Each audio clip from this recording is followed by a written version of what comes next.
for checking in with apeinn. Today we're jumping to voltinu. We're going to just run through this project. We want to see if this project is potentially apeinn or it's a pass. Stay tuned to the end. We're going to give it a final ape rating, but let's jump in. voltinu is on ETH. It just did a V2 launch recently and it pumped out of the gate. With the pump, there was some pullback, there was some profit taking, but we'll jump into that a little bit. Also, voltinu is on BSC.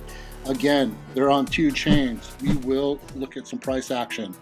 But running through, here's some listings. They've been pushing super hard recently in the past month and a half. That's why they did a V2 launch, to reduce their supply, cut down the zeros. It immediately started helping. They did about 10 to 15 immediate listings, and they say they have 10 to 15 more coming. They've been talking some big game on some tier 1 listings as soon as June, but we shall see. The main dev behind this, Voltoshi, he is behind Volt. He is not doxed to the community. We don't like that, but he is KYC'd because you have to be KYC'd to be on a lot of these exchanges. But he is not doxed to the community. Speaking of the community, voltarmy, super strong, pumps out there, meme coin status, social media, hardcore. Let's jump in, see some numbers. 16,000 on their Telegram. Solid. Twitter, they are about 50,000 followers on Twitter. voltarmy, they are out here strong, pushing super hard, posting, responding. They do an amazing job. They've also brought on Jake Gagan, who is an influencer that has been pumping hard for them as well. And they also have one of their main faces of the project is Pablo. He is involved in the project on the marketing side. Don't know how deep in the project he is with the actual Volt devs, but he is kind of the face. He's the only one that really is out here. He's passing on the Voltoshi message and communicating that to the voltarmy and the public. So this is what they're all about. voltinu is a hyper-deflationary token whose aim is to invest in multiple asset classes such as NFTs, nodes, altcoins, staking, and farming of stablecoins.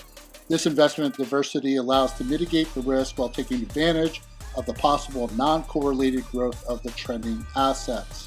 Also, since Volt is intended to be a hyper-deflationary token, profits made on treasury investments are then used to buy back and burn Volt tokens.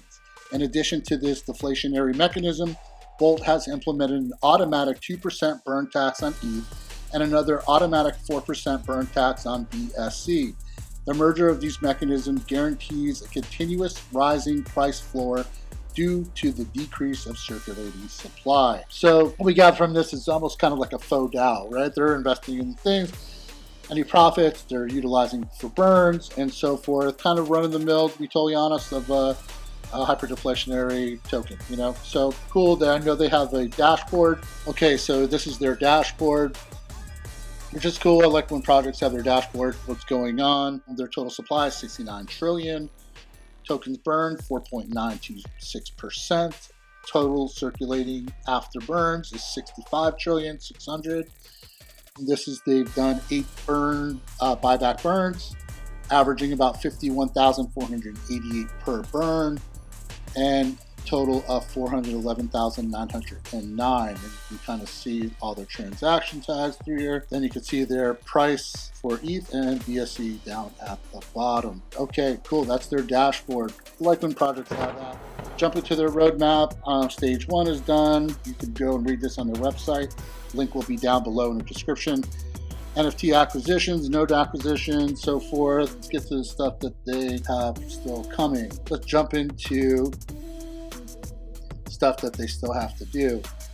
Stage 3, treasury, staking, and farming. P2E game release, we'll check that out. Stage 4, this is pretty much where they're at right now. They have automated social activity reward system coming up, NFT collection, Volt Fiat Gateway, Volt Swap, launch Pad Incubator, and 50,000 holders. This is what's all coming up. This is all they have for their roadmap currently. So right out of the gate, no unique use. Volt swap, everybody has a swap now. What's going to be different? Don't know yet. Launchpad Incubator, there's tons of these. So unique use case, not really anything that jumps out right away. But maybe we'll learn a little bit more. We'll dig in on their white paper. Let's check out their audits. ETH audit. Let's run through it by Solidity Finance. See if anything jumps out. Looks like there's some informational fixes. Can dig a little bit deeper, but let's see. Okay, Centralization of Control. This is for their ETH side. The LP tokens generated through automatic liquidity adds are sent to the owner. The owner can blacklist accounts when transferring tokens. The owner can withdraw any Volt tokens from the contract at any time. This one and this one, not huge plus for us. Don't like that, especially since he is not doxed as well. But let's look at the BSC report. Again, this one's done by Solidity Finance. Let's run through some informational stuff that was resolved. Centralization control on this one as well. The owner can modify the tax fee and liquidity fee to any percentages. Okay. The owner can set the maximum transaction amount to any value. Nothing too huge, but the ETH side was a little bit concerning, let's be honest. Tokenomics for ETH side is 1% reflections, 2% added to liquidity, 2% to automatic burn, 4% for marketing and development, 4% for treasury. Okay, so it's a total of 13 buy and sell tax. Tokenomics for BSC side, 1% reflections, 4% automatic burn, 4% marketing and development, and 4% for treasury. Same thing on BSC side, 13 for buy and sell. Here's the voltinu merchandise store. Great for the community. I'm not a huge fan of that stuff, but the community usually are, so that's good. Okay, so let's check out this P2E game. You have to connect your wallet to play. We've already done so. Red, white. We are not going to be good at this, I promise you, but we will try to do some of this.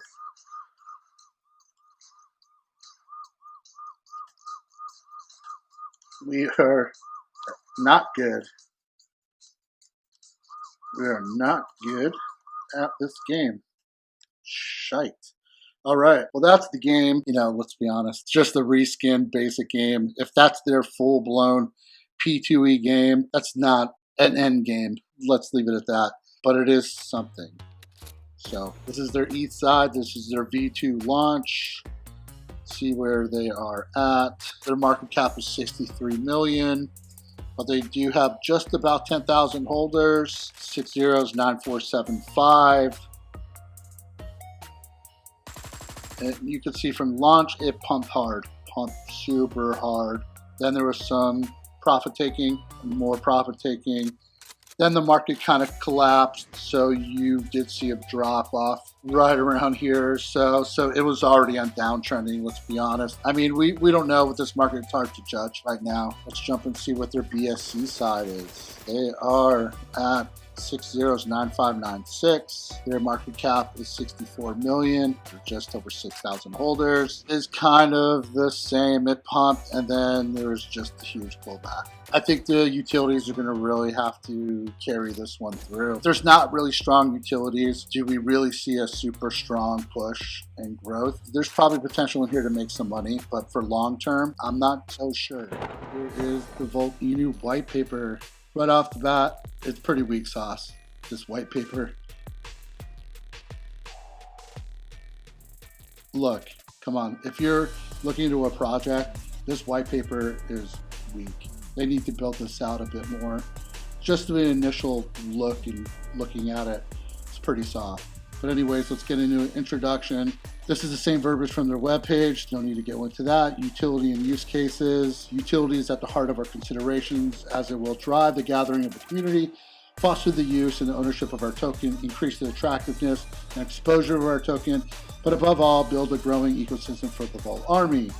Among the multiple use cases that we have developed or plan to develop, we can mention partnership with CryptoCart. This allows any Volt holder to buy real-world goods from more than 1,700 sellers worldwide. Through this partnership, there is no longer any need to convert Volt into fiat currency or other cryptocurrencies, and no need for KYC to buy goods. Okay, a lot of other projects are doing this very same thing. It's about adoption. How huge of a push is this really going to be compared to other larger projects? Okay, no unique case here. A lot of projects are doing this, but who knows? It's all about adoption. But there's no unique utility here. P2E game. I hope the game we played was not their PTV game. Volt is also intended to be used as an in-game currency in our game. Not only the Volt token will allow to acquire more advanced characters and features, giving significant advantages when competing against other players, but the Volt token will also be used as a currency to reward the winners. I'm just going to give them the benefit of the doubt and say they are building a more robust P2E game, but it's not clear here. And if I'm an investor and I'm coming in and I'm reading this, as I am right now, to learn more about the project, it's not very clear, and they need to be, if they're looking for investors. Launch Pad Incubator, given their impressive growth, I don't even think we really even need to read through this, let's be honest.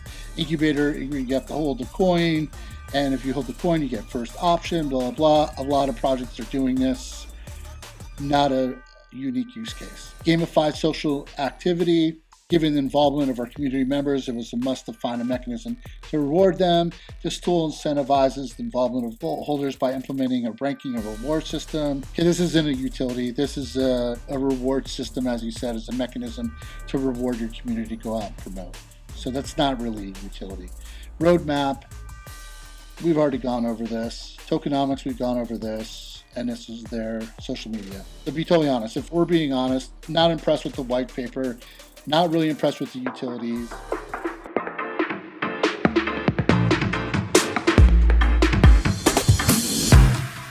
Since on social media, we really expected a little bit more of a robust project. But as we dug in, there's a few things that we didn't like. We don't like the dev not being doxxed. There was a red flag on the ETH audit with the control by the owner and all of the funds at any time. The utilities, they do not have a unique use case on any of them. Pretty much run of the mill. And the white paper just was subpar, lacked information, and it left us with more questions at the end. So we gave this a 1.5 apes out of 5. We do like the voltarmy. The voltarmy is driving this project on social media. 100%. They're out there pushing this. This is 100% meme token status. 100%. Is this a long-term hold? We don't see it. Too big of a hill for them to climb. Is there money to be made in this project? We believe that there is, but you need to be vigilant. It's a short-term hold. Try to get your money and get out. That's our thoughts. Thanks, apes. Thanks for checking in to apeinn.